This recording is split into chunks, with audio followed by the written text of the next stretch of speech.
اللہ تعالیٰ نے کوے کو بھیجا، کوا جو 2 کوے آسمان سے اڑتے ہوئے آئے، ایک کوا دوسرے کوے کو ٹھونک مارتا تھا، لڑائی دونوں کی چل رہی تھی، دونوں کووں کی لڑائی چل رہی۔ قرآن میں اللہ نے بیان فرمایا اس کو، لڑتے لڑتے ایک کوے نے دوسرے کوے کو اتنا مارا کہ زمین پر گر گیا، ایک کوا مر گیا، دوسرا کوا بیٹھا تھا اور مر گیا دوسرا کوا۔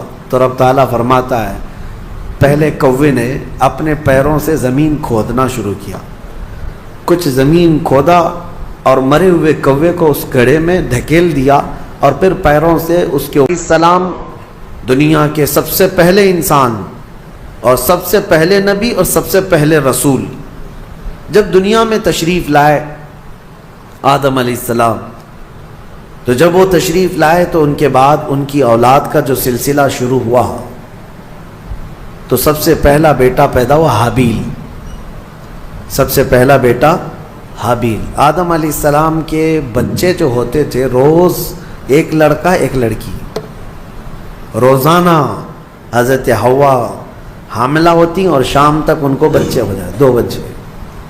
اللہ کی قدرت کاملہ ہے، کیونکہ نسل انسانی کو اس وقت بڑھانا تھا، تو روزانہ 2 بچے، ایک لڑکا اور ایک لڑکی۔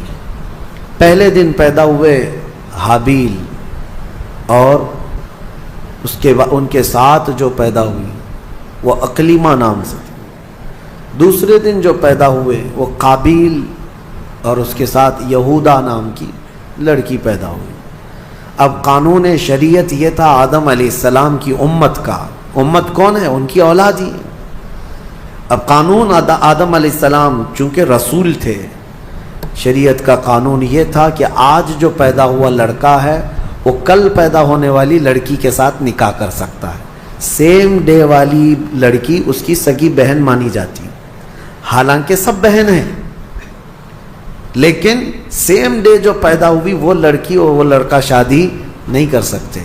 اور آدم علیہ السلام کی شریعت کا ہی یہ قانون کہ حابیل کے ساتھ جو لڑکی پیدا ہوئی ان کے ساتھ نکاح نہیں جائز تھا۔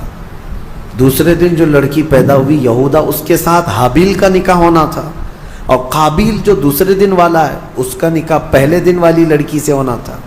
لیکن مسئلہ یہ تھا کہ قابیل کو یعنی چھوٹے بھائی کو اپنے ساتھ جو پیدا ہوئی وہ لڑکی زیادہ پسند تھی، وہ خوبصورت بھی زیادہ تھی، وہ لڑکی زیادہ خوبصورت تھی، اور اسے اپنے ساتھ پیدا ہوئی لڑکی سے ہی شادی کرنا تھا۔ آدم علیہ السلام نے منع فرما دیا کہ اللہ کا حکم ہے تم اس سے نکاح نہیں کر سکتے، اس لیے کہ یہ تمہاری سگی بہن ہے۔ دنیا میں سب سے پہلا فتنہ عورت کی وجہ سے ہوا، سب سے پہلا فتنہ۔ دونوں بھائیوں میں شدید اختلاف پیدا ہو گیا، حابیل اور قابیل میں اتنا شدید اختلاف پیدا ہوا کہ ایک لڑکی سے نکاح کرنا ہے، شادی کرنا ہے۔ اس شادی کے چکر میں دونوں کا جھگڑا بھی ہوا، یہاں تک کہ آدم علیہ السلام نے حکم دیا دونوں کو کہ تم دونوں ایک ایک قربانی کرو جانور، اور کھلے میدان میں لا کر کے اپنی اپنی قربانی رکھو، جس کی قربانی قبول ہو گئی وہ حق پر ہے۔ اور قبول ہونے کا طریقہ کیا ہے؟ آسمان سے کوئی چیز آئے گی اور جس کی قبول ہے وہ قربانی اٹھا کر لے جائے گی۔ یہ واقعہ بھی قرآن پاک میں موجود ہے۔ تو دونوں نے ایک ایک قربانی کی، حابیل نے بھی اور قابیل نے بھی۔ دیکھیں فیصلہ اب یہ سیدھے اللہ کی طرف سے آنا ہے۔ دونوں نے کھلے میدان میں اپنی قربانی کو ڈال دیا، جو ذبح کیا تھا انہوں نے۔ تھوڑی دیر کے بعد آسمان سے ایک آگ آئی اور حابیل جو بڑے بیٹے کی قربانی تھی اس کو آگ اٹھا کر آسمان میں غائب ہو گئی، وہ اس کی قربانی غائب ہو گئی۔ اب یہ واضح علامت تھی کہ حابیل حق پر ہے، اور اللہ کا قانون بھی یہی ہے، لیکن قابیل کو نہ ماننا تھا، نہیں مانا۔ عورت کی محبت دل میں ایسی رچ بس گئی تھی کہ وہ اس حقیقی نشانی کو دیکھنے کے بعد بھی وہ نہ مانا، کہا کہ میں نہیں مانوں گا۔ آدم علیہ السلام نے بہت سمجھایا کہ حد سے نہ بڑھو، اللہ تبارک و تعالی حد سے بڑھنے والوں کو پسند نہیں کرتا۔ پھر ہوا یہ کہ آدم علیہ السلام حج پہ چلے گئے، خانہ کعبہ کی زیارت کے لیے اللہ کا حکم ہوا، آدم علیہ السلام چلے گئے۔ اب یہ واقعہ کہاں پیش آیا تھا، اس میں تاریخ میں الگ الگ باتیں آتی ہیں، لیکن بہت سارے علماء کا کہنا ہے کہ یہ واقعہ ہندوستان میں ہی پیش آیا تھا، کیونکہ آدم علیہ السلام کی سرزمین جو ہے، سب سے پہلے جو جنت سے آپ اترے سرندی پہاڑ جو سری لنکا پہ ہے، تاریخی روایات یہ بتاتی ہیں آدم علیہ السلام وہاں اتارے گئے تھے۔ سری لنکا کوئی الگ کنٹری نہیں تھی، وہ انڈیا میں، ہندوستان میں تھا، اور اسی سے پتہ چلتا ہے کہ پورا ہندوستان ہمارے باپ کا ہے۔ حقیقت ہے یا نہیں؟ سب کے باپ کا ہے، آدم علیہ السلام ہمارے باپ ہیں، پوری دنیا کے باپ ہیں۔ تو یہ واقعہ جب پیش آیا، آدم علیہ السلام جب حج پہ چلے گئے، تو اب دونوں کے درمیان جو لڑکی کو لے کر اختلاف تھا وہ کیا ہوا، کہاں تک چل گیا؟ اب شیطان آیا، سب سے پہلے انسانوں کو بہکانے اور ورغلانے کا جو چیلنج کر کے آیا تھا اللہ کی بارگاہ سے۔ اللہ تعالیٰ نے اس کو آدم علیہ السلام کو سجدہ نہ کرنے کی وجہ سے مردود کر دیا تھا، نکال دیا تھا، اور اس نے اللہ کو یہ چیلنج کیا تھا کہ آدم کی جتنی اولاد پیدا ہوگی سب کو میں گمراہ کروں گا، کبھی ان کے سامنے سے، کبھی بائیں سے، کبھی دائیں سے، کبھی پیچھے سے آ کر میں ان کو بہکاؤں گا، تیرے سیدھے راستے پر کسی کو چلنے نہیں دوں گا۔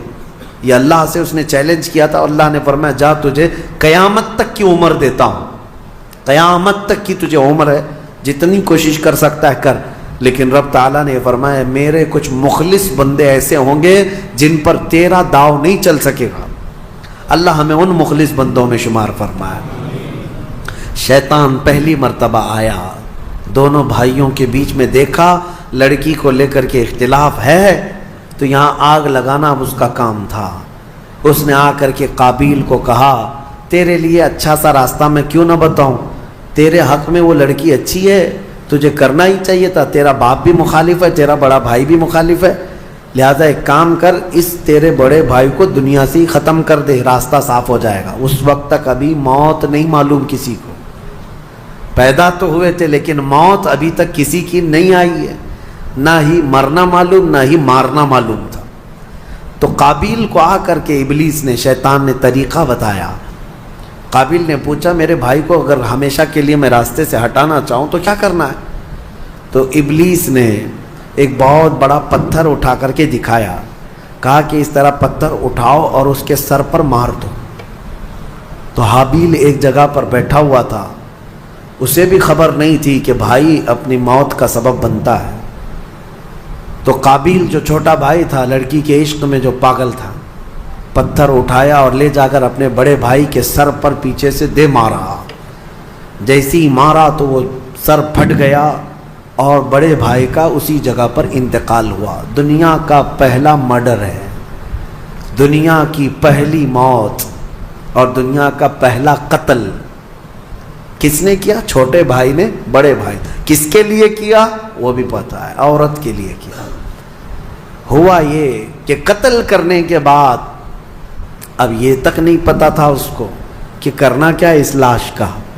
اللہ فرماتا ہے فَبَعَثَ اللَّهُ غُرَابًا يَبْحَثُ فِي الْأَرْضِ، اللہ تعالیٰ نے کوے کو بھیجا، کوا، دو کوے آسمان سے اڑتے ہوئے آئے، ایک کوا دوسرے کوے کو ٹھونک مارتا تھا، لڑائی دونوں کی چل رہی تھی، دونوں کووں کی لڑائی چل رہی۔ قرآن میں اللہ نے بیان فرمایا اس کو، لڑتے لڑتے ایک کوے نے دوسرے کوے کو اتنا مارا کہ زمین پر گر گیا، ایک کوا مر گیا، دوسرا کوا بیٹھا تھا۔ ایک زندہ کوا ہے اور ایک مردہ کوا ہے، کوے بھی دونوں بھائی ہی ہوں گے، اور کیا پتہ وہ بھی کسی لڑکی کے لیے لڑ رہے ہوں، لیکن یہ تو تفسیر میں نہیں ہے، کیوں لڑ رہے تھے یہ تو نہیں معلوم، لڑے اور مارا بھی ایک کوے نے اور مر گیا دوسرا کوا۔ تو رب تعالیٰ فرماتا ہے پہلے کوے نے اپنے پیروں سے زمین کھودنا شروع کیا، کچھ زمین کھودا اور مرے ہوئے کوے کو اس گڑھے میں دھکیل دیا اور پھر پیروں سے اس کے اوپر مٹی ڈال دیا۔ تو قابیل وہ کووں کی اس حرکت کو دیکھ رہا تھا، اس کے بعد اسے یہ پتہ چلا کہ اپنے مرے ہوئے بھائی کو اس طرح زمین میں چھپا دینا چاہیے، تو پہلی مرتبہ قابیل نے خود قبر کھودی اور حابیل کو اس کے اندر دفن کر دیا اور اس پر مٹی ڈال دیا۔ یہ دنیا کا پہلا قتل تھا ایک عورت کے حصول کے لیے، لیکن بتایا گیا کہ اس قابیل کو بھی وہ عورت نہیں مل سکی۔ آدم علیہ السلام جب تشریف لائے تو شریعت کا حکم عدولی اور پامالی کرنے کے سزا دی گئی اس شخص کو، قابیل کو۔ عورت نہ اس کو ملی نہ اس کو ملی۔ یہ دنیا ایسی ہے جس کو امام اہل سنت فاضل بریلوی رحمۃ اللہ علیہ نے کیا ہی بہترین انداز میں فرمایا، شہد دکھائے زہر پلائے، قاتل ڈائن شوہر کش، اس مردار پہ کیا للچائے، دنیا دیکھی بھالی ہے۔ ہاں یہ شہد دکھتا ہے، ہوتا زہر ہے۔